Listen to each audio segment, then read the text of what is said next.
इस वीडियो में हम लोग एनुलर डिस्क का दो इंपॉर्टेंट प्रॉपर्टी सीखेंगे। क्लियर है? ठीक है। मान लेते हैं कि यह हमारे पास एनुलर डिस्क है जिसका मास कैपिटल M है, इनर रेडियस कैपिटल R1 है, आउटर रेडियस कैपिटल R2 है। क्लियर है? और यह जो एनुलर डिस्क है इस बोर्ड के प्लेन में है। क्लियर है? ठीक है। तो इस केस में पहला प्रॉपर्टी को यदि केस 1 बोले तो केस 1 जो होगा, केस 1 के लिए यदि हम मान ले if R1 is equal to 0, R1 हम लोग क्या मान लेते हैं? 0 मान लेते हैं। जब R1 हम 0 मान लेंगे तो यह जो एनुलर डिस्क है वह फुल डिस्क में कन्वर्ट हो जाएगा। क्लियर है?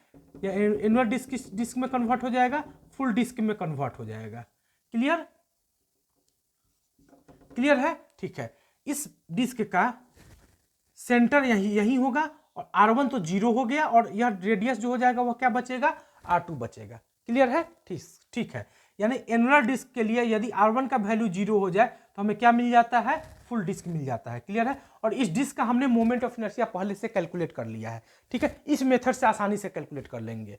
ठीक है। तो हमें यह पता है कि इस एनुलर डिस्क का इस एक्सिस के अबाउट, यानी ये एक्सिस कैसे दिया गया है, इसके इस सेंटर से होकर जा रहा है और इसके बोर्ड के प्लेन पर क्या है? परपेंडिकुलर है। इस एक्सिस के बाद जो मोमेंट ऑफ इनर्शिया होता है आई, वह कितना होता है?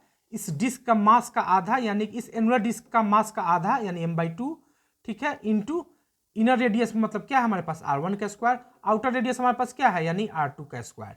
क्लियर है? प्लस R2 का स्क्वायर। क्लियर है? ठीक है। तो R1 यदि 0 हो जाए तो R1 के जगह पे हम लोग क्या डालेंगे? 0 डालेंगे तो I बराबर हमें क्या मिल जाएगा? m/2 इंटू R2 का स्क्वायर। ठीक है। जो हम लोग इस एक्सिस के अबाउट इस डिस्क का मोमेंट ऑफ इनर्शिया के बारे में पढ़ चुके हैं। क्लियर है? ठीक है। तो इस डिस्क का मोमेंट ऑफ इनर्शिया कितना होगा? इस डिस्क का मास कितना है? m है, तो m into R2 square upon 2। Clear है? इस एक्सिस के अबाउट। क्लियर है? एक्सिस क्या होगा? इस डिस्क के प्लेन से सेंटर से जा रहा है और डिस्क के प्लेन पर क्या है? परपेंडिकुलर है। ठीक है। तो जब इसमें हम लोग पहला प्रॉपर्टी क्या सीखे? जब एनुलर डिस्क के लिए R1 का वैल्यू 0 होगा तो एनुलर डिस्क किस में बदल जाएगा? एक फुल डिस्क में बदल जाएगा और उसका मोमेंट ऑफ इनर्शिया कितना होता है? m/2 R2 square. क्लियर है? ठीक है। प्रॉपर्टी नंबर 2, इस प्रॉपर्टी में यदि if R1 is equal to किसके बराबर हो जाए? R2 के बराबर हो जाए। R1 क्या हो जाए? R2 के बराबर हो जाए तो यह जो एनुलर डिस्क है वह कैसे कन्वर्ट होकर क्या मिल जाएगा? हमें एक रिंग मिल जाएगा। ठीक है। इस एनुलर डिस्क का मास m है तो इसका भी, इस रिंग का भी मास क्या होगा? m होगा और इसका जो रेडियस होगा वह कितना हो जाएगा? तो यह रेडियस जो हो जाएगा R1 बराबर क्या हो जाएगा? R2 हो जाएगा। क्लियर है? क्योंकि R1 और R2 दोनों क्या हो गया? सेम हो गया। यानी कि जब एनुलर डिस्क के लिए R1 का वैल्यू और R1 का वैल्यू R2 के बराबर हो जाए तो वह किस चीज में कन्वर्ट हो जाता है? रिंग में कन्वर्ट हो जाता है। क्लियर है? ठीक है। तो इस रिंग का मोमेंट ऑफ इनर्शिया तो हम लोग उधर से कैलकुलेट कर ही चुके हैं, इस मेथड से भी कैलकुलेट कर लेते हैं। ठीक है। तो इस एक्सिस के अबाउट इस एनुलर डिस्क का जो मोमेंट ऑफ इनर्शिया होता है वह कितना होता है? इस एक्सिस के अबाउट I बराबर क्या होता है? इस मास का आधा यानी m/2 इंटू इनर रेडियस का स्क्वायर यानी R1 का स्क्वायर प्लस आउटर रेडियस का स्क्वायर यानी R2 का स्क्वायर। क्लियर है? इस केस में क्या हो गया हमारे पास? R1 और R2 दोनों बराबर है तो क्या लिखेंगे? m/2 इंटू R2, R1 के जगह पे R2 लिख दिया, R2 का स्क्वायर प्लस R2 का स्क्वायर।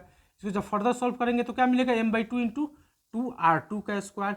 इस 2 से 2 कैंसिल कर देंगे तो क्या मिला? m इंटू R2 का स्क्वायर।